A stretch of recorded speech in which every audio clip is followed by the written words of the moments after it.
everybody. It's Squirrel Theater After Dark. This is Diet Coke. Welcome to Fix Your Life. It's a live advice show, which means that the things that you type into the chat can become part of the show. If you have a question that you would like me and my esteemed panel of guests to answer, you can put it at the form that's right there. Or if you don't mind us knowing who you are, you can just type it into the chat. If you are sticking around because you just watched Characters Welcome, I also just watched Characters Welcome, and that was a lot of conversation about baths, but it was funny. If you are here because you're excited to see Graham Techler, he will be on in an hour, so just stay in your freaking seats. Because right now we have two excellent guests who also happen to be very close personal friends of mine. Their names are Felipe Torres Medina and Taylor K. Phillips, and they're also married to each other, which is why they're in the same place. So please put your hands together for Felipe and Taylor. Hello. Hi. I can hear the virtual claps. Yes, we live off of it. It's so nice to see other people. Mm-hmm. Well, you saw me sort of recently. How are you guys doing? We did. We're doing so good. Honestly, much better after seeing you, Lizzie. Yeah, you give us life. You bring everything together. I did see them recently, and we ate food, and it was pretty cool. It was pretty great. And I did give advice. I gave your brother advice. Correct. You gave my brother advice about college. Felipe's brother is starting college at a college that I went to and didn't like very much. So I gave him some advice that I hope will serve him in the long run, but might not have been the most fun thing to hear in the moment. But we took up the mantle when you left.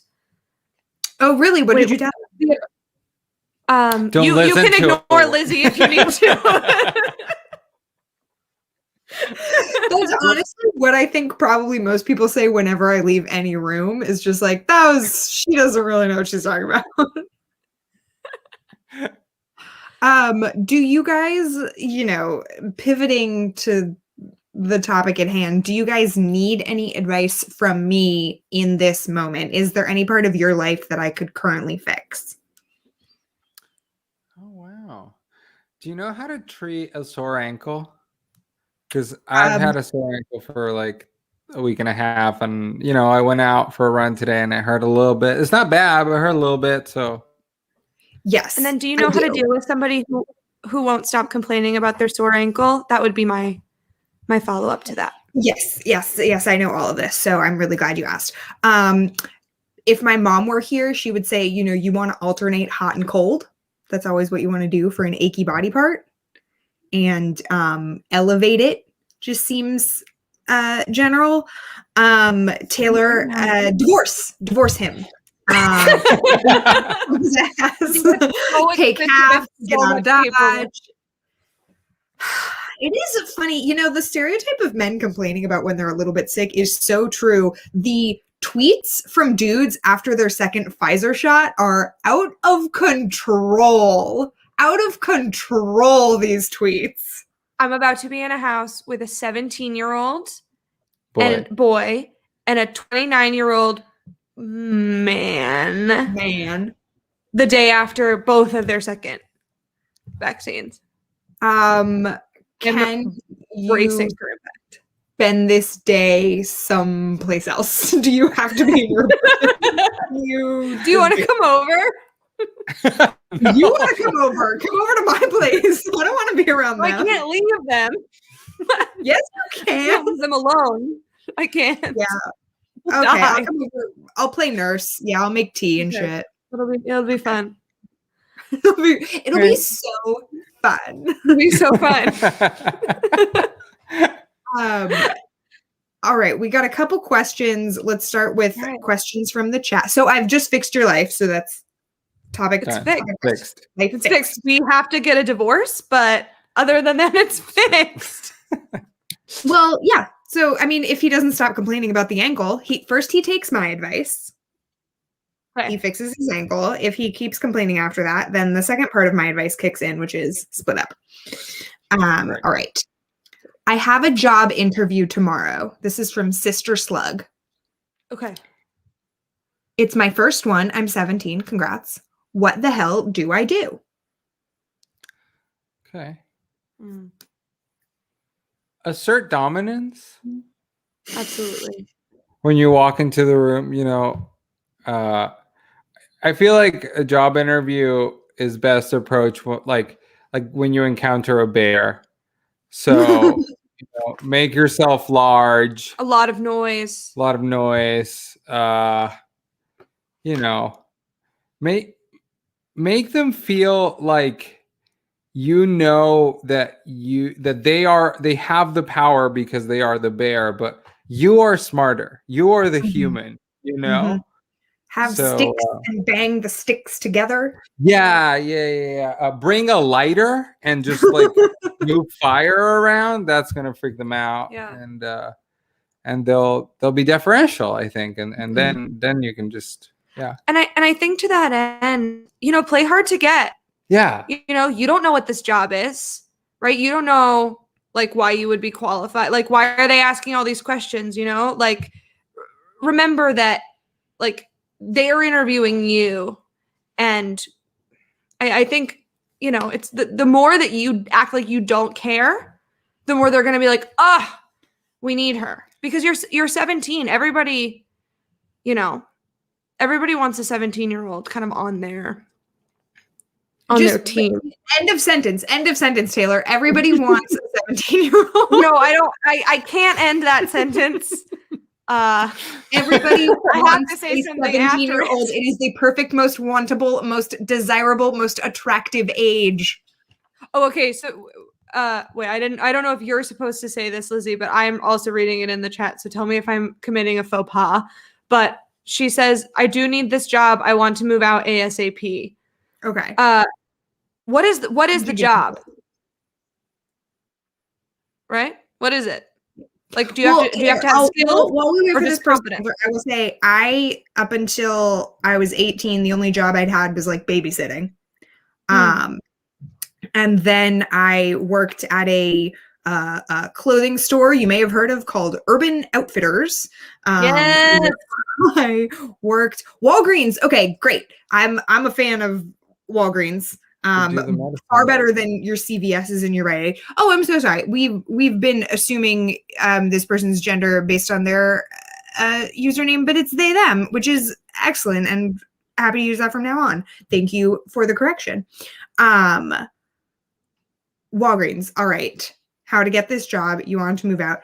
I mean, just like be professional. I know that doesn't sound like real advice, but like you're going to show up on time and you're going to do the best you can. And this like sucks, but like you'll like follow orders, I feel like is a thing that they want to know. They just want to know that like you won't fuck up and steal from them. And that you can count and count correct change, because you're going to have to even out the till at the end of every shift. Right. I feel like a lot of job interviews, you find out really that they're just tests that you're not a psychopath. So, you know, as long as you're pleasant and not in a like deferential way, I think just in a interacting with another human way, pleasant and as Lizzie said, prove that you can count, read, and interact with other humans without completely losing control. That's a win. The other thing that I would say as you enter into a service job is think about the worst person you've ever met or dealt with and prepare to discuss your interaction with that person, because the service industry is going to be worse. And that is basically a what experience have you prepared for this job? So think about the worst person you've ever encountered and dealt with and not murdered. If you've murdered them, probably eliminate that just for like your own safety. But think about the worst person you've ever met and like that's a great topic for an interview because you're going to meet worse ones. Yeah. And you're 17. If this is your first job interview, like they know that you don't have a ton of work experience. Like that's fine. That's nothing. You don't have to be like, oh no, I've done thousands of jobs or whatever. They just want to know that you can do it, that you can like be amenable to training and show up on time. It sounds like you're very motivated, so that's good. You don't need to tell them your whole life story about like why you need the job. They understand that like you need money. So, just don't answer more than is asked and try to look nice and put together. You don't need to wear a suit or anything to go work at Walgreens, but like, no stains on your shirt. I wouldn't have holes in your clothes just because you never know what kind of annoying, like prejudices or like favorites or whatever, you know what I mean? You just never know what the person interviewing, what their deal is. So it's just like better to play it safe, look put together and act real chill and real normal. And we're knocking on wood for you that you get this job. Good luck. Good luck. Good luck. Everyone in the chat wish Sister Slug good luck. Yes. They're going to do great. You're going to do great. You got this. All right. This is from Max Swell, 63. How do you correctly pronounce the beverage, Felipe, that you are drinking? Sorry, this is mirrored. So, I took 10 years of French. Brag. I've been to France several times. I believe the correct way to pronounce this is sparkling water. So, yeah, I think that solves the mystery. That's what I've heard. That's what I've used. Well, I am Jewish, and so of course I pronounce it la croix, like Hanukkah, because that is what Moses wanted. No, I think it's LaCroix, and I will tell you why.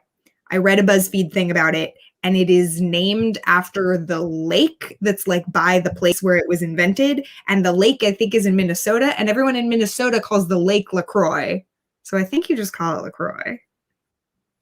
Yeah, I bet there was like some kind of French colonialism, colonial guy, who came in and was like, this is called La Croix. And there's a part of me that feels happy that like that guy who probably raped and pillaged a lot, like would be so mad to know that people pronounce it wrong.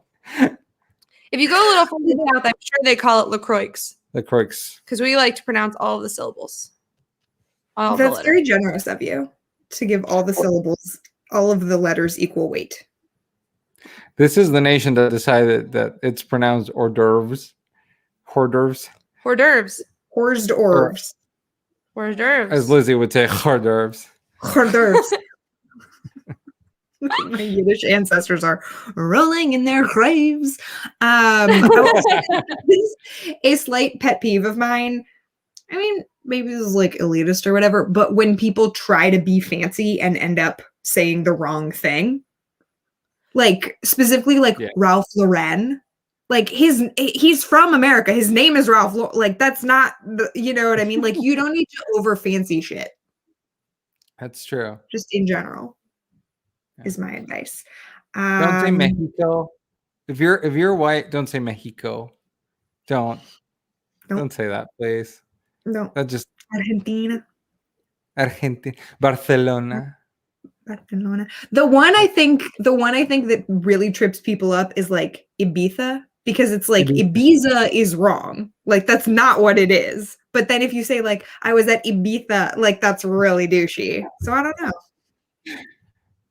I mean, the thing is, the Spanish do pronounce it Ibiza, but if you're not Spanish, just pronounce it Ibiza. Ibiza. Like every other But with a sa, but you can do Ibiza. Like it's an S. Right. Yeah. No one should be doing the Z. No right. Z. Ibiza. I feel conflicted about this because I also thought that everybody was douchebags when they pronounce things like correctly, but then also it's pronouncing things correctly. And when we first started dating, Felipe was like kind of subtly and nicely told me that I was saying his name wrong because it's not Felipe, it's Felipe with like an eh. Which is what I say. I say it the white girl way. Right. And when everybody like, and so people say, oh, it's so cute the way that you pronounce his name, which first of all, it's the correct way. And second of all, they act like it's some like grandiose gesture that I'm doing when like literally we're married. I'm the person who he's going to hear say his name the most in his literal whole life. So like, maybe I should get it right is how I feel about that. So it's like, I feel like it's not Barcelona. But names is different. Names is different from the place where you did study abroad. That's true. So okay. The big advice is don't pronounce people's names correctly, but chill. If there's an Americanized version of it, that's okay. Yeah, you can just say it. You can just say it in like you're saying it in English. Okay. But what about the church in Paris? What do we call that? Notre Dame. But you were about to say it right. Notre Dame. Notre Dame. Notre Dame. Notre Dame. Notre Dame. Notre Dame. Notre Dame. Not Notre Dame. Notre Dame is the college. Yeah.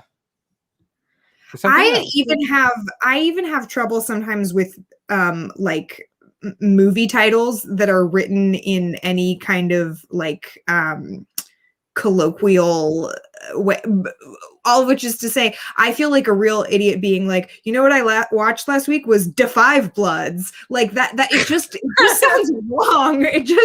That's what the movie's called, but it just sounds wrong coming out of my face. It's not for you. It's for everyone. It's on Netflix, and it's a good movie. But you know what, Spike Lee? You are punking me, and you should, and you're good to do that. And thank you, and I deserve it. Making me. Also, I mean, Borat's a little different, but it's also just funny when they were like announcing the Oscars, and they're like, and Borat's subsequent movie film. I'm like, well, that's funny. Let's do another question. All right. I think we've fully established that it's just fine to call it LaCroix. Cool. Yes.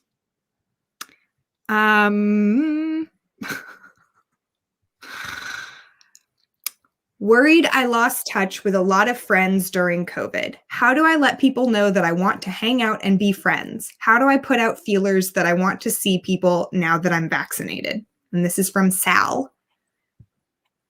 Big email, BCC, lots of gifts, and just a general update, and then people can respond as they desire. I know like this is supposed to be, I know I'm supposed to be funny, and maybe this is funny because it's desperate, but like truly everybody is feeling the exact same way. Just tell them, and then if people respond to you who you don't want to hang out with, just be like, oh my God, it was so much, I'm so sorry, and then like invite them to a group thing. Why would you even email a person you don't want to hang out with though? Honestly, Lizzie's right. Filter first. Also, mistake one. I say this as a man. If you're a man, just text your male friend. They'll probably be feeling it too, and they'll be like, "Oh yeah, my friend." I feel like male friendships are so weird, and we don't talk about them that much. And I've been trying to do a concerted effort to talk to my male friends more. He has. It's been very nice. Because I feel like women are like kind of like raised to be like check in on your friends and all that, and men are like, nah, it's fine, they're your friends. And so text your friends, and if they are male or identify as male, they'll probably be like very down to talk, even if they feel awkward. But yeah, masculinity is a prison. Sal, I don't know your gender, but I think we've gotten two answers on this. So hopefully there's something in there for you. I mean, yeah, everyone's going through it. Like, in a way, I feel like it's kind of a nice thing that we all have this like blank check to cash with our friends, because it's like, I know when I've had times where it's like I've just been really depressed for a couple weeks, and then I'm feeling like I want to get the ball rolling again on friendships, but everyone else has been like, you know, having their hangs and establishing their inside jokes and stuff. And I'm like, man, like I need to, let me into your like cool party or whatever. But it's like, there's nothing, like no one's been hanging unless you have been, in which case you're bad and you spread the virus. But it's like, it's the perfect excuse. You're 2 weeks after your second shot, just text everyone your phone, just got vaccinated. Let's hang. Like it's a great excuse. Yeah, sending the photo. I found that a good icebreaker is to send the photo of yourself, like with the freaking, the Band-Aid and everything. Everyone's going to be like, yay! And then any awkwardness you can blame on COVID. I also think we have to, like, the first hang is not going to be the best one. Like, don't.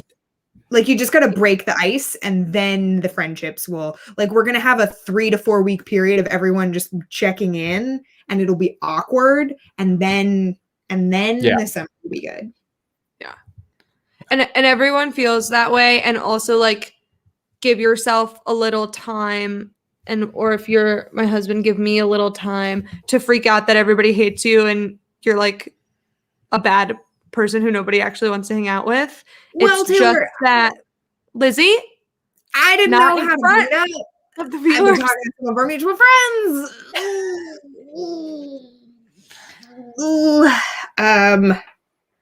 Nobody likes you, and we are all mad at you. That's cool, baby. Shoot. No, but really, We'll do talk use about this as an excuse to get rid of your friends that you don't like anymore. Yes. Or to make amends with the ones that you like maybe accidentally ditched like 2 or 3 months before the pandemic.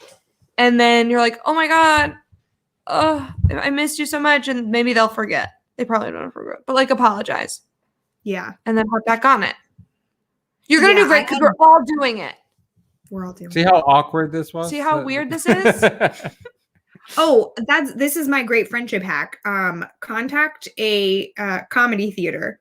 Convince them to give you a monthly online show. Invite your friends to be guests on that online show, and then they have to show up and they have to pay attention to you. It's true. It's true. This is genuinely what this is. Producer Reed, by the way, who's moderating the chat, if anyone wants to say hi to him, will sometimes suggest, like, we don't have to just book your friends. And I'm like, well, but then I wouldn't get to see my friends. So we just book my friends. That's the insider I'm not mad nepotism about it. right, to this show, is to be my friend. Sal, you're going to be fine. Also, like, don't beat yourself up for not keeping up with people during COVID. It was a boring time. It was not a time we needed to be texting each other about, to be perfectly honest. All we did, any friends I talked to, we just talked about COVID. Yeah. And now we were talking about this on Saturday. Now it's the big subject of conversation is like, oh, what vaccine did you get? And then you say, oh, Moderna or Pfizer. And everyone's like, okay. Like there's the conversation doesn't go anywhere after that. You just say, cool. Yeah. I feel like lead with your pandemic hobby. Like, did you get a pet? Did you get into plants? Did you get married? Marriage is a great pandemic hobby. I recommend it. Some of us aren't in love, okay? Cool. You don't have to be in love to get married. A lot of people do that. I'm not talking about us. I'm just saying a lot of people do that. That's true. Taylor, leave him. Dump his ass. Get out of there. You could do so much better. They're super gross. I hate them. Okay. This came in during the show. It's from Party Pooper. Every time I go to the bathroom, there is no exception. I wipe like a normal human being. The problem is it never ends. I can go a good 10 plus wipes and the TP still comes out dirty. I mean, I stopped to not clog the toilet, but let's be honest, it's not clean. What am I doing wrong? Also very scared how the TP shortage will affect me. Okay, TP shortage. Is this a time traveler? Is this question being asked from 2020? I don't know. Maybe. I don't know, but the TP shortage might be local to your neighborhood because other places don't need toilet paper. Find a good like go to the not big supermarket in your neighborhood, because that's what we did last year. And we found out that the not large, like there was the large supermarket and then there was the small supermarket. And when we went to the small supermarket got resourceful and somehow managed a way to smuggle toilet paper from Mexico. So we got all this toilet paper that said Producto de Mexico. Felipe, it's actually Mexico. I know it. Hecho en Mexico. Es papel de baño hecho en Mexico.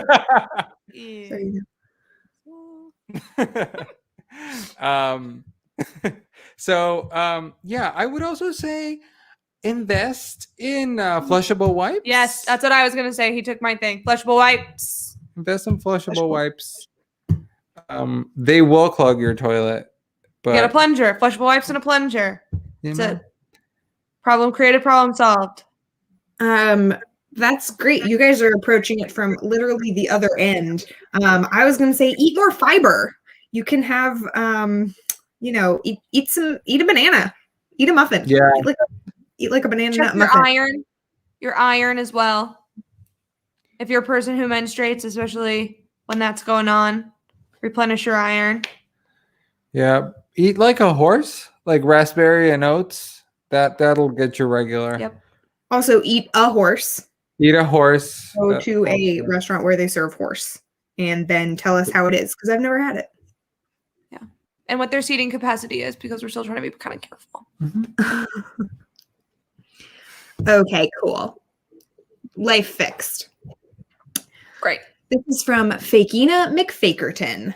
I feel like either that's a fake name or you got problems. All right. I don't know. I think they're the Connecticut Fakerton. What's that? I made a terrible joke. Okay. I, 25 female, have been dating this guy, 27 male, over Zoom /text / social media, etc. since December. We're both now fully vaccinated and only live about 20 minutes away from each other. However, he hasn't brought up seeing each other in person once. I've brought it up recently, but didn't get an answer. I am comfortable meeting up since we're both careful about COVID stuff, but I'm wondering if I should even bother bringing that up again since he doesn't seem interested.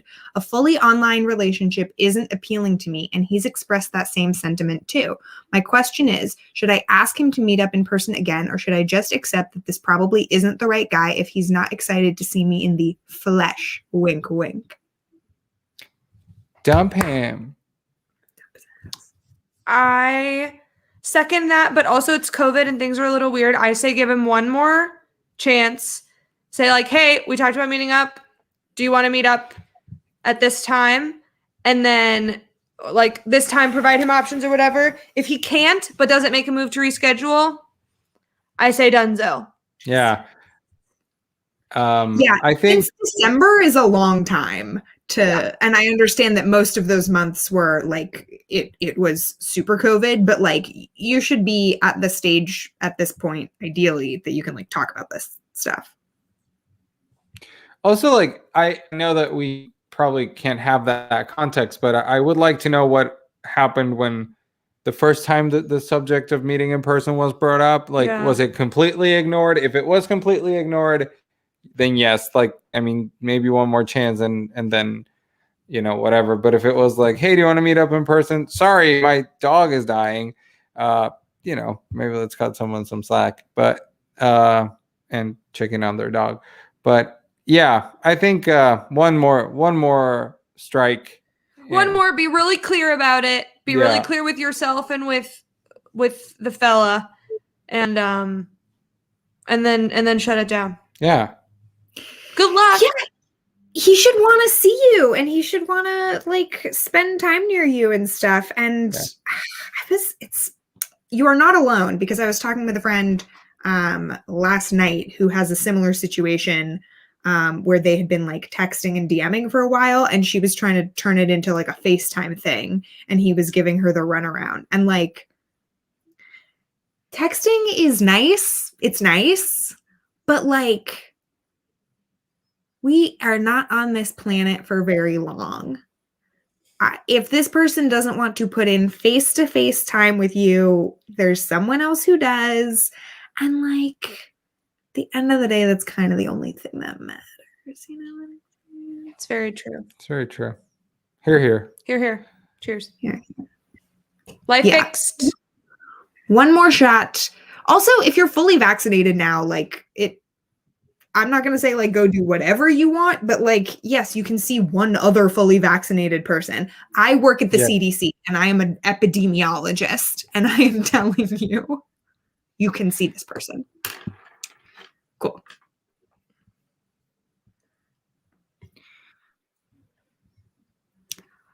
I am a single guy in my late 30s. So this is from The Lonely Painter. I am a single guy in my late 30s. I definitely want to be in a steady relationship on the way to getting married. The pandemic has definitely made it almost impossible to meet someone. Understandable. I refuse to get on the dating apps. All my friends and their friends are either long-term couples or married, so there's no one among them that I can date, even when we were able to meet up in person again. I'm working remotely right now, but even when we do go back to the office, I wouldn't want to hit on or date anyone I might come across in a professional setting.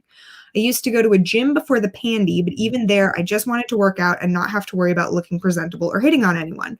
I'm not a bar person either, and I also would like to meet someone age appropriate, keep the age difference in the low single digits. Cool.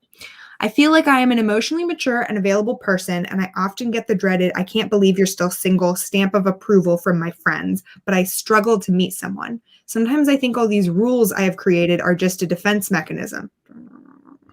But I think it's pretty reasonable to want to meet someone who is close to your age the old-fashioned way, meaning through regular social interactions with my extended circle of friends. How do I fix my life? Lonely Painter, thank you for using the name of the show in the question. Makes me feel good, like we're doing good branding. Do you want to take this first? I'll go second because Okay. I'm bad.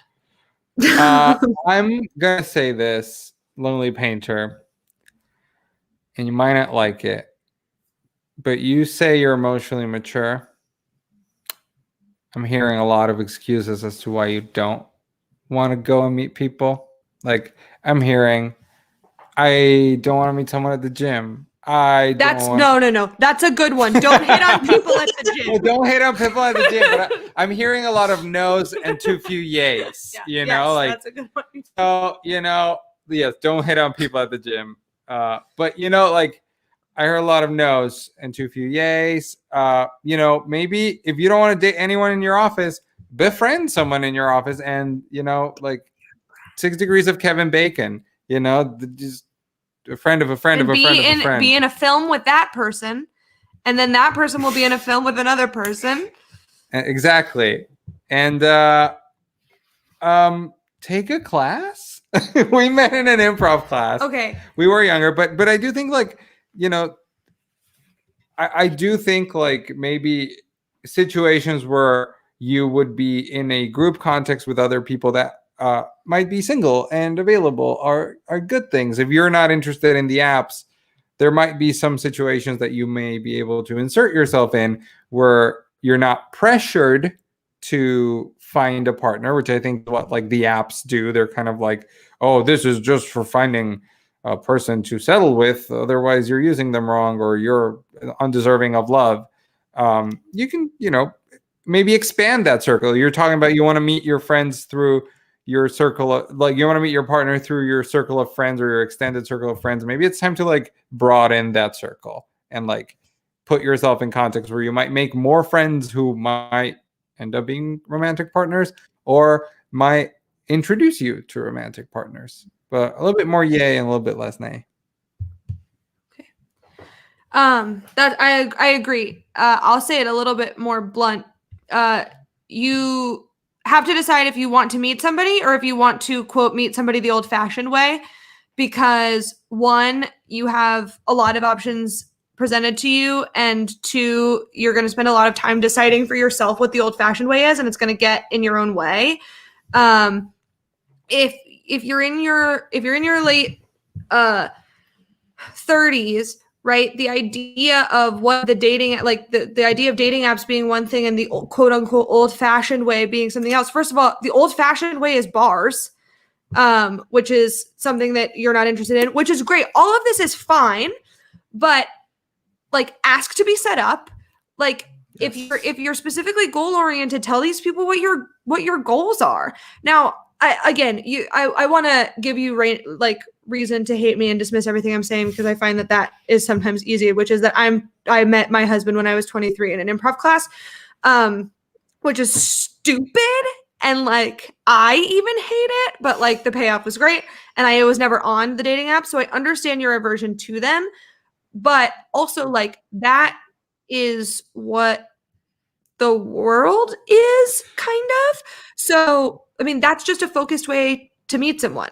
So ask to get set up, put yourself in social situations. But you know, you kind of answered your own question, bud, which is you're making a lot of rules for yourself that are the only thing that they are is rules for you, right? If the goal is to meet someone, and if that's your chief objective, you got to act like that. If the goal is to meet someone the old-fashioned way, you got to really define the old-fashioned way and then knock down all the barriers to get there. Yeah, because what is the old-fashioned way? Like, I was on the apps when we met, and then we met in an improv class, and we did, like, we kind of talked, but like in a non-romantic way for like 7 weeks or 5 weeks of this class.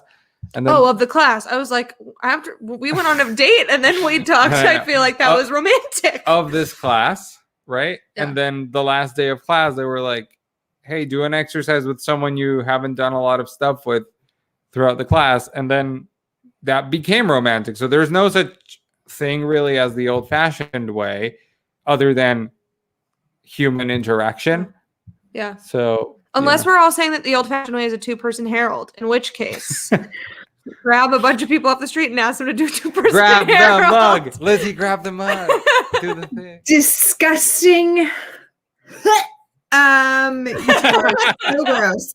If anyone in the chat is currently or was recently in a relationship and you want to just like 1 or 2 word drop in how you met that person, always good to take the temperature. Is Bumble the good one? Is improv class still where people are getting it on? If you're in your late 30s, have you taken like a cooking class like they do in romantic comedies? Drop it in the chat. I just want to agree with everything Taylor said and also everything Felipe said. I'm not on apps except for Instagram, which I do use as a dating app. Which you should do as well. Also, Twitter can totally lead to dating. The thing about not wanting to do things the old-fashioned way is like, I'm sorry, but it is 2021. Like, that is the year that we are in. So like, it would be weird if someone in the 80s was like, I want to meet somebody at Woodstock. And it's like, okay, but that didn't happen in the 80s. You know what I mean? Like, if you don't get to choose when you're born, and you have to go where the single people are, and the single people are in your phone. So go into your phone. I don't mean that to sound like a lecture or whatever. I just think there's a little bit of like a denial of just like the way that it is. You know what I mean? Like, I don't love that the dating apps are where everybody is, but like, it's just the truth. All right. We got a couple. I met Sister Slug. I met my last ex on Twitter. Thank you, Sister Slug. And Steph Marie Griffin, Tinder, but then cheated on, so do not recommend. I don't know that that's Tinder's fault. I think probably that's like your ex. Okay, Justin says, I've taken literally dozens of improv classes and have not dated a single classmate. What the fuck am I doing? I also have never dated anyone that I met through an improv class. I did, however, date my former sketch director. So there's that. You can also meet people through sketch, not just improv. I dated a sketch director that I met through improv. So and it did not end well. So that's the cautionary tale version of meeting someone in an improv class. Okay, this is the thing. I don't think that how you met and how things ended are like related. Like, I don't. Like this thing of like I got cheated on with someone I met on Tinder. I don't think that has anything to do with Tinder or like breaking up with someone you met through Sketch. I don't think that has anything to do with Sketch, but that's just me. Also, if you've taken dozens of improv classes and have not dated a single classmate, what are you doing? The answer is improv. That's what you're doing. Yes. So Lonely Painter, I think we've given you some options. Don't hit on people at the gym because they're there to work Number out. one. It's number one. But I want to cite that as something that you're doing well. That's not advice from us to you. That's a keep up the great work, sir. Good. Oh no. Yeah. Take a class. Shake things up. Be open to apps. Just be open to them. Just think about it. Just let it marinate. Write it on a piece of paper and put the piece of paper under your pillow and go to bed and see if you have a dream about it. And we wish you the best of luck because finding love is extremely difficult unless you're Taylor. It is that time of night when we switch guests. So Graham, Heckler, would you like to pop into the video feed and weigh in on this topic and say hi before we let Taylor Felipe go? Hi guys. Hello. Hi, Graham. All of this advice has been so like mature and good. I'm so impressed. And now we're gonna go stupid when it's just the two of us. Yeah. Okay. Cool. Yeah. Because I don't know if I can give that kind of like truly productive, tough love in that way. I don't know if that's a skill set of mine. But that was The Lonely Painter is walking out of the show with some serious action items that I think are really good. Graham, do you want to add anything? What's your best way to meet people for romance? I mean, I've mostly met people just through an extended friends of friends or more immediate friends. But I second what Lizzie said about there's no reason why Instagram can't be a dating app too. It's, they don't market it that way, but there's no real reason why it can't be that way. Instagram absolutely is a dating app. Post on stories, see who responds. Them's your dates. That's your dates. Like if Facebook can try and make Instagram a marketplace app, Yeah. You can make Instagram a dating app. If Facebook can destroy our democracy, Instagram can get you a wife. And Lizzie, I just wanted to address one thing that you said earlier, because I know that this is something that we care a lot about. You said that it is 2021, right? I think so. You did. And I just want to say that Lizzie and I are talking about what year it is and the realities of that. But we have agreed, the two of us, that you are allowed to be whatever age you were before the pandemic. Yeah. Absolutely. So, and obviously Lizzie and I aren't going to reveal our ages because they're obviously our true ones. But Lizzie is taking a year off for the pandemic. I'm taking 2 years off because there was a pandemic and then I had cancer. So I get to take another one. And so I just want to say, while it is 2021, that is the case. It doesn't necessarily have to be related to your birth year and your age. I think that's absolutely. That is just a rule that we're spread it far and wide. Taylor and I have agreed on it. We're disseminating it to everyone. Thank you guys so much for being here. Go kiss. Thank you for having us. Whoa! Live on the air. Kissing is so gross. Come hang out with us soon. I will. I'll You come too, help Graham. you take care of men. You too, Graham. That sounds We're awesome. all vaccinated. Bye, everybody. Good to see you guys. All right, now that they're gone, All right, let's get goofy. what did you really think of the advice? I mean, oh brother, no, it was actually very good. I was sitting there like, wow, they are very thoughtful people. They are. It's pretty disgusting. Yeah, Overall. blech, right? Graham, how you doing, bud? Do you have any issues that I could maybe fix for you in the next 5 to 10 minutes? Oh, absolutely. I wrote down a bunch of issues that I have. But do you want to do a speed round? Or how much time do we have to work on me before we work on other people? I don't care if we spend the entire show on you. Oh, great. All right. All right. And this can also be crowdsourced. So if anyone in the chat would like to weigh in on Graham's personal life. Oh, please. Yeah. I want to get a good variety here. And then if there's any advice that I don't want to take, I can sort of like shunt it off. No, you have to do all of it. That's the rule. All right. Number one.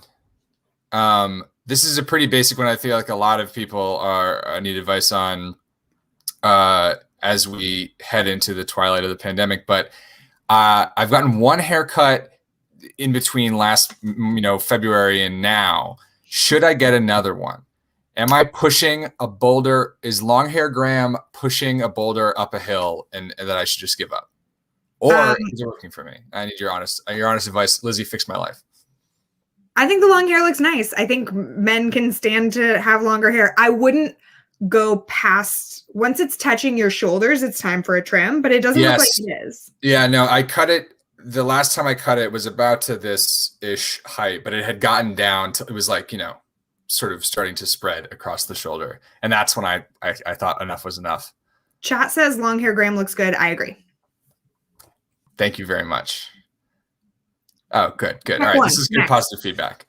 All right, that's fixed. All right, this is another Instagram question, but it's not related to its function as a dating app. I also wrote these down on paper because I thought it would be like something to do with my hands during the show. Like I could, do that. Thank you for letting me know. No problem. All right, something that I like to use Instagram for is I like to post on my story like music that I'm listening to that I'm enjoying.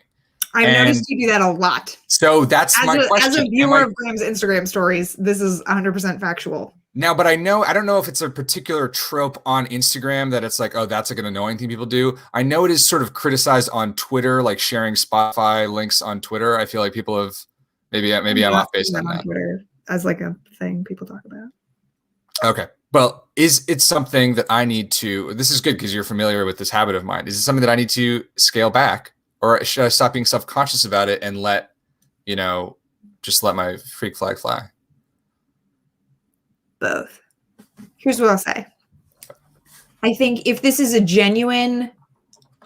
you are sharing what you are listening to, it is your Instagram and you can do whatever the fuck you want. That's true. But to me, a shared song, it's like there's an implicit recommendation that someone's like, maybe I'm like trying to get other people to listen to this. That's true. I always think the fewer things you recommend, the more weight, the more potent the recommendation. Yes, I think that's true. Because it is a kind of an easy way of sussing out who in my circle of friends is interested in the same things that I'm interested in. But I feel like the ratio responses or just who watches. No, from responses. Okay. From responses. Because I don't listen to anything. Yeah, no. Wow. 112 people like the same song that I know. No, but is it worth the kind of rare point of connection to maybe be clogging up people's feeds with something they don't want to see? But I've received this feedback from you, and I think it's good feedback. Both I think is what I need to do. Thanks. All right. Next question. Yes. I feel like I need to declutter my life.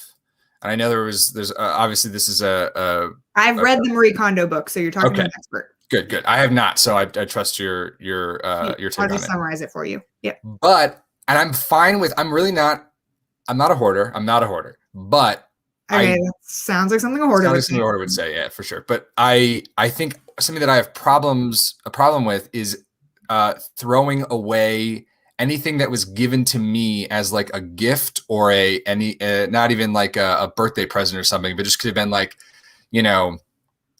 something my mom sent me in a care package, when I first moved to New York. Like, do I still need to have it? Or if I'm looking to declutter, should I get rid of it? Mm-hmm. And things like that. Or even if it's like someone gave me this shirt for Christmas, 5 years ago, I never really wear it. Is it okay for me to donate it somewhere or send it off? I have trouble with that. So I guess to boil it into question form, what do you think is the level of sentimental that something like has to be in order for me to keep it? Or just in general, what is your take on my situation? Lizzie, fix my life. I'm so happy that I'm going to give you 2 skills right now that will let you let go of these items. Number 1, Marie Kondo has a whole thing where you're supposed to thank the item for its service before you get rid of it, which is genuinely very helpful for me because I also don't I don't want to like hurt the thing's feelings or whatever. Yeah, it's weird. It's like Toy Story or something. I don't want to hurt its feelings, even if it's just like a, you know, I think about this all the time. Toy Story fucked up our generation because now we anthropomorphize everything. When that boat was stuck in the canal, I was so anxious for the boat. The boat must be so scared. I weirdly had the opposite reaction to the boat where I was like, if I was that boat, I'd be feeling like finally a break. Like they worked that boat to death. No, I was PTO terrified for that boat. But here's another interpretation of Toy Story though, right? Yeah. Stuff wants to get used. Yeah. Toys want to be played with. Shirts want to be worn. So you got to give this shirt its best chance at life to go find an owner that will wear it. Yeah. Because it's not happy just sitting in your closet. No, it's not happy being Wheezy, the sad penguin toy. No, equivalent of shirt. Yeah. Yeah. Also, I will take that because I love penguins. Oh, if I had a oh, I thought you were mentioning a real thing. Okay. Oh no, sorry, no, I was making another Toy Story analogy. I might have. Oh, I don't remember the minor toys. You just remember how it made you feel. I just remember the lifelong psychological scarring that it gave me. This is very helpful. I like the usefulness.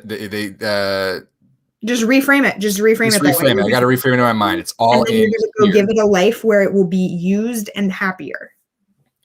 Agreed. Okay, my final one from this speed round is I shortened it to food reciprocation, but I'll tell you what that means. It means that I live with my roommate Andrew. Where they vomit into each other's mouths. Yeah, exactly. It means that I live with my roommate Andrew, who is an excellent cook, and when the pandemic became, what it was, and we really stopped, leaving the apartment for a while, he, as an excellent cook, got really into cooking meals for both of us. Mm-hmm. And I am a really bad cook. Mm-hmm. And though I have tried to, figure out a meal that maybe I could, make for him as well, I almost sometimes feel like when I try to do that, it's like he'd rather just cook the meal himself and not have the night off than eat whatever, like poorly, made chicken nuggets that I've like whipped up for him.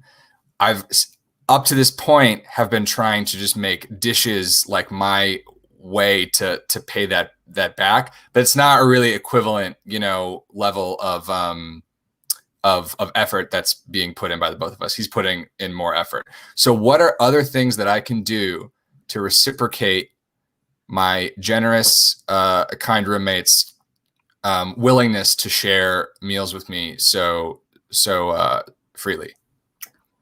Well, what are you good at? I don't know. I'm not that good at anything. I mean, like, can you mend clothes? Can I darn socks for him? Can you? No. Okay, because I was gonna say cleaning is like just another way to add to the economy of the apartment. That's true. Make sure he never has to take out recycling another day in his goddamn life. I know. I'm my roommates can hear me, but I am the freaking person who is always taking out the trash in our apartment. So it sounds like you would like to maybe balance that out a little bit more. I would, but I also, as the person who is like, it's my cat, and she like creates so much dirt and mess in the apartment, and also like poops, and then the poop I put in the trash. So it's like I should be. I'm also doing it on her behalf, but that doesn't apply to you. Everyone drop into the chat things Graham can do. Yeah, I mean, okay, like, well, you're good at like music stuff. Can you play music in the apartment that's good? I think it remains to be seen how good I am at music stuff. I think music. I guess that's, yeah. I mean, I feel like it would maybe, so you think you're suggesting that I like burn my roommate a mix CD and say, thank you for making me so many dinners? Well, I mean, or Not like opposed. share a Spotify playlist, I think would be pretty cute. My mom just texted me, do the dishes. Mother, have you not been paying attention? He just said he already does the dishes. My mom's watching. She's not just telling me. Oh my God. I thought she was telling you to do the dishes. I was No, like, no. I'm not in, you're hosting a show. You're fixing other people's lives right now. There's no time to do dishes. No, she's watching. Can you pay for some of the ingredients? Oh, I do that. Yes. No, Okay. we do split. Yeah. Sorry, I should have mentioned that. Wow, that really makes me sound like a freeloader if I hadn't mentioned that before. But I'm mentioning it now. Can you like buy things for the apartment that are just for fun? So like flowers. Flowers. I like that. And You'd love that. Cute lights or something. I mean, you don't want to clutter because we just talked about the clutter. We just talked about the decluttering. Although I think we can maybe stand to clutter up the common spaces a little bit more. It's more my private space that needs to be decluttered. But we don't have that much stuff in the living room or anything, so I could clutter that up. Can you get like a nice throw pillow or something? So that's the other thing is that this is not like he is really on the whole, like if something pops up on Craigslist or like whatever the like street furniture website Facebook. or Facebook, stuff like that, like he's always on it with like, oh, there's a cool lamp in Bed-Stuy and I'm going to get it. Like he's really good about that. So it's kind of tough to match. That's another thing that's tough to match him in. He sounds great. He's a great roommate. Sometimes favors. Oh, I'm sorry. Am I not supposed to? No, do it. Sometimes favors don't need to be paid back. If he's offering you food, he might feel good offering / providing. I believe that he does. I don't believe that he is harboring any resentment towards me. Also, you are in a way doing him a favor by sort of allowing him, because it's very hard to cook for one, even if you just eat, you know what I mean? So maybe I'm helping just by eating the food. Honestly, though, like by you're helping him like expand on this hobby that he's developing, and you're like an audience for it, and you can also just sort of be like a good, give honest feedback on the food and like let him try weird stuff and eat it. Maybe write him Thanks, Taylor. That's really sweet. I'm definitely going to do that. That is, you can tell just how married she is, that she's like, write an appreciative card. Amazing. Live. Taylor, should I like leave it somewhere where he'll find it, or should I mail it to him at the address that we share? Leave it somewhere creepy. Leave it like taped to the underside of the toilet seat or under his pillow,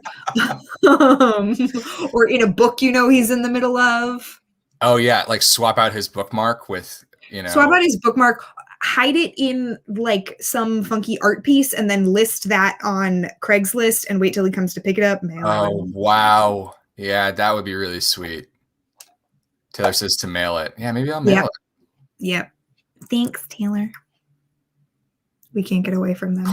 Put our strained post office to work, Write it in lipstick in the mirror, Felipe says. Oh, nice. Don't do that, because then you have to clean it up. Harder than you think to get lipstick off a mirror. That's true. Although maybe it's like a false flag situation where I'm making messes so that I can clean them in order to be a better roommate. That's a lot. Is that a bad idea? That's a lot. Okay. Do you have any other? I love that you came so prepared. This is so fun. I feel like I got a real peek into your schedule. Well, I also had the question about, I crossed it out because I feel like it was covered earlier in the show, but like how to get better at just cold DMing people to hang out or being a bit more, because I feel like you guys talked about this earlier in the show, so I don't want to repeat what was already said, but I feel like our social skills have atrophied, and so many of us want to, build them up again. But I don't even want to build them up again. I want to like shed those inhibitions that I used to have permanently. Like I don't want those back. New person, fresh, out the cocoon. Yeah. Here's the thing. You already know. Everyone already knows. Not everyone. Most people already know how to send a DM, how to ask someone to hang out. All these things. It's not hard to write this text. Yeah. The mental block is you don't want to hear no. Yeah. Or you don't want to get no response, and you just got to decide that that's okay. Yeah, that's true. You just have like that's the part that you have to get over, is not like, what do I say? Because you can just say anything that's friendly and polite. Yeah, exactly. You As just long as have I'm to not decide rude that or it's okay if it doesn't work out. That's true. Much like the decluttering, gifts thing. It's all in the mind. You know what to get rid of. You like, because before, when you asked like what's the line between things that you have to hold on to for sentimental, and you know where that line is. That's the question you only ask if you're just being, untrue to yourself and not being honest with yourself. It's a gut thing. You know which stuff you have to hold on to. So just get rid of the other stuff. I know what kind of DM I wouldn't want to receive asking me to hang out. Yeah. I'm not gonna send that. Say, hey, you want to get a drink? You want to get a coffee? We'll go walk in the park. It's 30 minutes. Who cares? Or should I say, hey, do you want to go get a coffee, go for a walk in the park, get a drink? 12-hour experience. Should I say that? I mean, you're more likely to get a response, but it's more likely that the response will be no. And that's what I want to avoid. So I won't do that. Okay. Yeah. Let's answer some questions, shall we? Yeah. Thank you for taking so much time to fix my life, everyone. I appreciate it. I feel fixed. Thank you for coming prepared. No one ever does. All right. Anonymous asks, how much does the location for first date matter? I spend so much time and effort picking the right place, and I don't even really know what that means. What are the important parts of this decision? How much does it matter at all? Great question. I think the more casual possible the locale for a first date, the better. The less the environment is applying pressure to your interaction, that's what you want to avoid. What are some examples? Like maybe this is reflects poorly on me, but I wouldn't necessarily recommend like a fancy restaurant or a fancy, like if it's something that if they're comfortable going to a slightly like jankier like a dive bar or something, usually. Oh, here's the other thing that's useful. If there's pick a location where there's going to be like stuff happening around you to talk about, even if it's like, oh my god, this jukebox, like they keep playing the same Billy Joel song, what's up with that? Like if it's just giving you can set up, if you get there early, put in a lot of quarters. Yes. Oh my god, pick a bunch of different songs from the same artist, then later if you have a joke about that artist, set yourself up for a success. Exactly. Talk about a successful false flag operation, but in romance instead of in roommateship. Mm-hmm. What do you think, Lizzie? I would say, okay, they're asking how much does it matter? It matters a lot for how much you're going to enjoy that date. It matters not very much for how much you're going to enjoy that person. So it does matter, but if this is your soulmate, I don't think you're going to fuck it up unless you pick a really, really bad place. Yeah. So don't stress about that, but obviously you want to have fun on the date. Yeah. I would even say, Graham, everything you said is correct. I wouldn't go to like a Chipotle. Like I wouldn't just go to a place that is unromantic. Yeah. When I say class it down, I don't mean like to a place where you're ordering, picking your toppings and stuff. That's right. Yeah. I will also say one of the things is it depends a little bit how well you know the person already. Yeah. Because if this is a friend that you're trying to like see if you can hook up with, if you've already gotten drinks at a bar like in your past with this person, you need to make it special. Yeah. So it needs to be something you haven't done with this person before. So if it's someone you met on like Hinge or whatever, bar, fine. Yeah, fine. If this is a person that you work with, a friend of a friend, someone you've hung out with before, I would maybe like movie, bowling. Bowling is great. Bowling is great. Ice skating. A really cute like picnic or something. Like just it needs to be a little bit more so that it's not just like a hang. In terms of like activities to do, darts. Yeah, well, like I was gonna say, like darts or bowling, or even like we have a bunch of those like arcade bars in New York. I don't know how prevalent those are. I've been taken on a date to barcade. I've done a barcade date as well. Wait, what'd you say? I said it was fine. Yeah, mine was fine too. But the thing that I think was a success is the location does it's like an activity that it's fun to be good at and it's fun to be bad at. Mm-hmm. You know, it's not like taking them to like a batting cage or something where it's like if you're not good at it, then it's not fun. Bowling is like if you're bad at bowling, you're still just like throwing a big heavy ball down a hallway. You never get to do that in real life, so it's still fun. That's true. I will also say though that like wow, the moment you said batting cage, I would love to be taken on a date to a batting cage. Actually, now that I said it, it sounds good.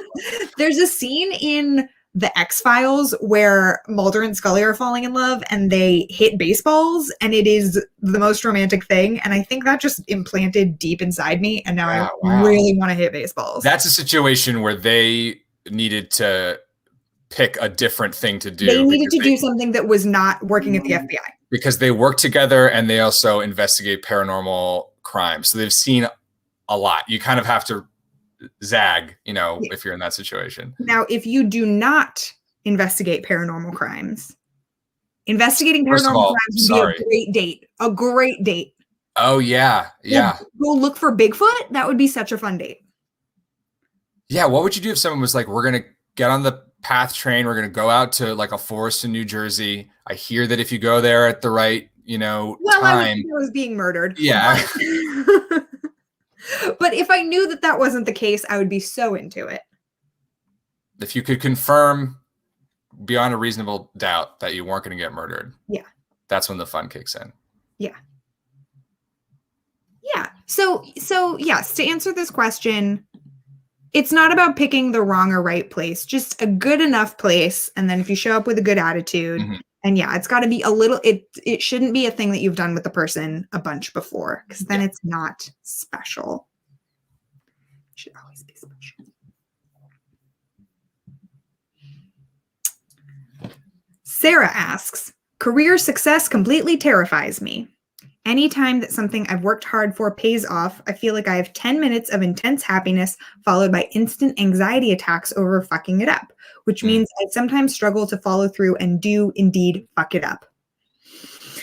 More than that, though, I'd love a way to find the space to actually celebrate and be proud of myself when these highs occur rather than instantly plummeting into self-doubt.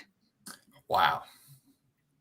Great relatable quandary to have. I think a lot of people feel that way. I'm trying to think of what's my advice here. Well, you're the life fixer. What do you think? This is unfortunately one of those questions where I'm like, yeah, it sounds like you have a problem and should go to therapy. Like, just because that's unlike where to take a date, not instantly fixable. It's good that you've identified this pattern. That's true. That's the first step, is admitting you have a problem. You know, even something as corny as like keeping track of your accomplishments in like a little journal so that you can remind yourself of them is really helpful. I have right behind this laptop that I'm on, I have like a whiteboard, and I often will like write myself little notes of being like, you got this, you got into whatever thing, and like so do that. I will also say, you might not fuck it up quite as badly as you think you do. Like maybe you do, but our failures are always more heightened to ourselves than they are to other people. Here's something that might be helpful. I don't know. I'm not the life fixer, but like maybe assess maybe who you're telling about these accomplishments in your life, and tell people who are gonna reflect that excitement back onto you and are going to be happy for you. And so you don't have to be psyching yourself up. You can say, hey, you know, Lizzie, I got promoted to the head of NASA. And then now it's on Lizzie to say, oh my God, you really deserve this. Yeah. And yeah. You're not alone. Indeed. This is very human. What you've identified is a very human thing. I'll just echo what Felipe and Taylor said earlier. Write it in lipstick on the mirror. Write it in lipstick on the mirror. Applies to everything. I did used to very briefly last year, like in May or something, was like, all right, we're going to do a gratitude journal. We're just going to jot down like 3 things that I was grateful for today. And unfortunately, that was just like the first mildly bad thing that happened to me after that was like, all right, never mind. I can't do this. So I should have, if I had stuck with it though, as others have, I think I would be, I would have seen some growth, some personal growth with that. Yeah, I'm a big, I'll write myself notes on Post-its and put them on the mirror. I was looking through old selfies and like mirror selfies, as you do, and Sure. I found one that I had written. I had written, "I'm not giving up, and neither should you, Hillary Clinton." Yeah.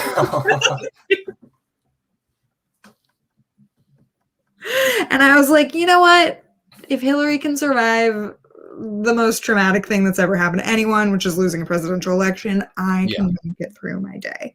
Yeah, and that if Hillary is watching, you know, my advice to her, never give up. You know, never give up. Although do know when, I mean, to her credit, she has not tried to run for president again, which I think is a good idea. I think that's a good idea too. I when I was in high school, I listened to a podcast that Conan O'Brien was on, and he said something that and this was like, you know, this is like 10 years ago at this point, but like he said, put yourself in the situation where you have no choice. Like, if, you know, there was like sort of a vague affirmation of like, you know, if you want something, you got to like engineer a situation where you're going to have to get it done. And at the time I was like, yeah, that's like what I need to do. And so I wrote it on a little pink Post-it note and like put it on my wall. And it is not still on the wall because the adhesive isn't that powerful. But I forgot about it. But one day when I like, or one time that I went home to visit my parents, they had like, my dad had like propped it up on my like childhood desk and saved it. It was very sweet. That's cute. It was cute. Yeah. Just got a text from my dad. Oh, wow. Can you two pose for a screenshot? I've taken many, but missed the moment. So Dad, if you're watching, we're going to pose for exactly 2 seconds. Question for Lizzie's dad. Are we, and Lizzie, you can just answer this for him. Do we want to do, we're in mid conversation, this is a live screenshot of the show happening, or are we pausing in order to, like, as if we are smiling for a normal photo? I think we can just smile. This is typical my dad behavior. Loves to take pictures. Great. So you're ready on the count of 3, and then we're going to pose for a second. And then Dad, if you miss it, you miss it. All right. 1, 2, 3. Okay, great. Oh, he texted happy faces. So I heard it. If you didn't get it because you were typing that text, I'm sorry, Dad. I heard the ping of the text as if it was like a cute little flash of a camera. Came in at just the right moment. Did he mess it up? Does he want another one? I don't care if he, Dad. This is my show. Got it. Sarah, you're gonna be okay. All right. Yeah. Hopefully not a douchebag asks. We'll see. Hopefully. I mean, the true douchebags don't even consider that they might be. That's true. They're already self-aware about it, so I think they're off to a good start. All right, sorry, continue. No, please. Hi, my friends and I call a lot and have a lot of fun. I usually end up playing guitar for them at some point, and they seem to enjoy it. How do I not feel like the douchebag who plays Wonderwall at a party? This is like a good partner question to my Instagram story music question. We're splashing in similar waters around here. Is this from you, Graham? No, but it could have been. And if it was, I wouldn't tell you. So now I don't know what to believe. Yeah, it's a good question. What do you think? I mean, if he doesn't want to feel like the douchebag playing Wonderwall at the party, don't play Wonderwall. Have you ever played Wonderwall? That's the question. Don't even play any Oasis. Don't even go there. Champagne Supernova, though, would be kind of fun. I've heard it. I've heard it. But definitely avoid Wonderwall or any like, yeah, it's a good. But if they're let's just let no Wonderwall, no John Mayer. Yeah, no. Is that Wagon? What's that song? Wagon Wheel by Old Crow Medicine Snow. Great song. Old Crow Medicine Snow. Yeah, but I feel like that's Snow or Snow, so I said both. Fair. Yeah, that's off the table though, because I think that's just been done in too many dorm rooms. No save tonight. Well, how does that song go? Save tonight, fight the break of dawn, come to my. Yes, It's yes, so good. yeah, yes. No, none of that. It's tough if it's like if they're calling. This sounds like maybe a Zoom call type situation. It's tough. Normally, I would say like make it a sing along, play stuff that they're gonna want to join in. Have a tambourine, pass it around. Like who else? Like make it a jam session. Bring them into the experience. It's a little hard over Zoom where it's a little laggy, so you can't really do that. But and then maybe just throw out an honest question, or go on a Twitch advice show and present the question to one of your friends about your music habits and get an honest, reaction from them. Yeah, I mean, I think it's like a vibe check. Like do a little vibe check in the Zoom. If you're it seems like you're laughing a lot and it's a casual thing. If one of your friends is like going through a breakup, like don't bust out your guitar and play through that. Be there for them. And don't play Wonderwall in that situation either. There's honestly never a situation to play Wonderwall. Yeah. But yeah, if they like it, a song or two. Yeah, I might cut it off after two just to leave them wanting more, If these are original songs, that's actually quite cool. And I think it's good to share your art with your friends. I think that is cool. I agree. Yeah. And if you just, take the temperature, like look at the screens, and if you see what looks like a lot of them typing stuff that you are not receiving. They are in a group chat about you. They're in a group chat about you, and you might want to wrap it up. This sounds like, I don't want to increase this person's paranoia about what their friends feel about them, but just in case it helps. Yep. All right. Yeah. We have time for, I think, one more question. The show's over at 11, maybe? All right. Oh, boy. Okay. Bitch Woodja asks, I'm the most unprofessional artist you ever heard of. No rep, no licenses, no reel, no nothing. I don't know where to begin. I'm indecisive and cheap, and my head is a giant octopus. Reed, is this one of the odd questions that I told you to put back in the talk? And it's not a question so far. Oh, sorry. Oh, I'm muted. Yes, it was. This was one of the questions that was not there originally, but you wanted it, so you made this bed. Now you answer the question. I did. All right, I'm going to go ahead and just pretend the octopus part isn't there, but unprofessional artist. Graham, you got to take. Yeah, I mean, it sounds like the want that I'm hearing is to be more professional, not to make this situation work at your current level of professionalism. Now, something I definitely sympathize with is it is, especially in artistic pastimes, sometimes difficult to be professional if you are self-conscious about appearing a little too try hard about it. It's something that I'm self-conscious about. Like I don't want to be too self-promotional, which maybe inhibits me from being as professional as I could be. Mm-hmm. But what I'm hearing is you want to be more professional. So I think if there are any little action items that we can suggest to make that happen, we'll start with the reel. The reel is, of the things that they mentioned they don't have, the big one. Well, also one that you can kind of like, you can do on your own. If Go ahead. Sorry. Yeah. Well, I was just going to say, like, I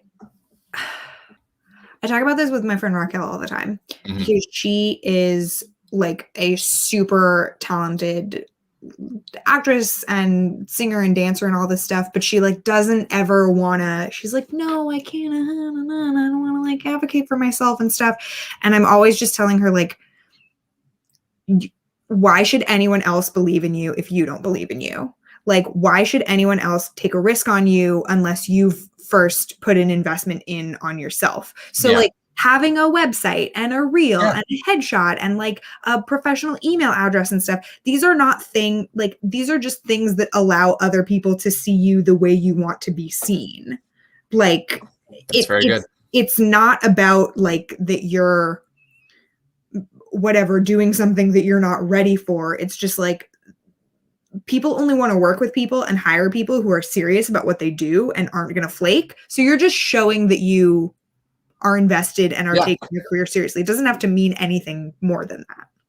And you can also keep those, like you can keep those things simple and sort of unadorned and very straightforward. And it doesn't have to be I used to spend so much time like padding out my resumes, and I wish I had spent a little less. I wish it had been just like a more streamlined collection of things that I was proud of accomplishing, as opposed to like, is there any way to spin, Eric Bogosian came and taught a masterclass once. Can I say that he was one of my teachers at college? Yeah, I'll just lie and say that. It's like, I wish I had spent less time doing that, or at least pondering those kinds of questions for myself. Keep it simple. Keep it simple. Keep it simple, stupid. KSS. KSS. KSS. KIS. Yeah, I'm just mumbling because no. Keep it simple. You're keeping it simple. You're keeping it chill. All right. We're gonna end on a last one because it's addressed specifically to me, and that makes me feel fancy. All right, great. Lizzie, you're so funny. You're so nice. That's so true. But how do you shoot your shot with someone you already know? What if it's someone you only know on the most casual basis, just out of the blue? Is it even appropriate to do that? I've got limited history, meet almost everyone through an app, and currently eating a long green banana. Graham, how does one shoot one's shot with someone they know a little bit? With someone they know a little bit. First of all, I would say, without being too mercenary about it, maybe like suss out specifically what you have in common with this person.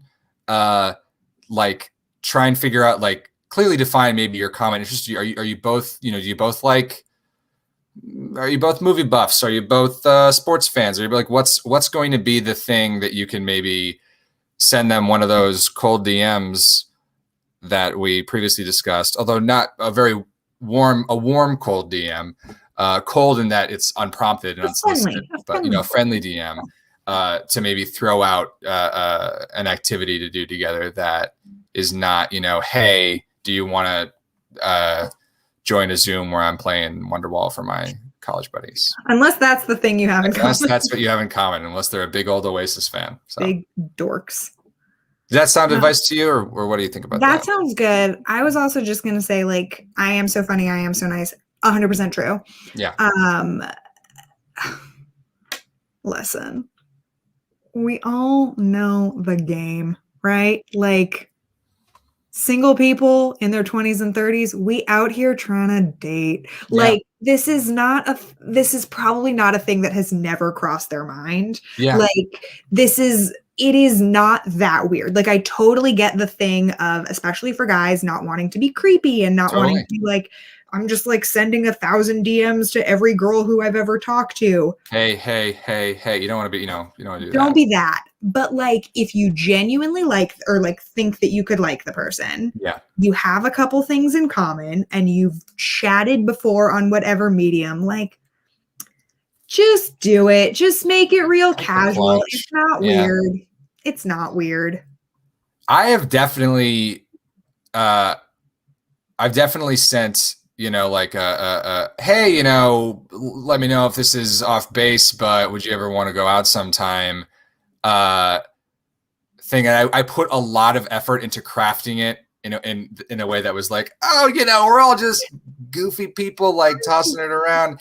And I was told no very politely by this person who I'm still friends with. And so you're still friends, and so we're still friends with it. It's like the worst thing that could have happened was what happened was they said no. What didn't happen, they were like, no, and you're out of my life entirely. So I kind of almost wish I had kept it a little bit more. I wish I had kept it a little bit more simple and not tried to fend off a no with a clevery, phrasing or whatever. Just, be blunt. People like it when you're straightforward. Yeah. And then if they say no, then back off, and that's fine. Yeah. And they'll respect it. They respect. Yeah. Hopefully. If it's respectful. If you come to it respectfully, they will respond respectfully.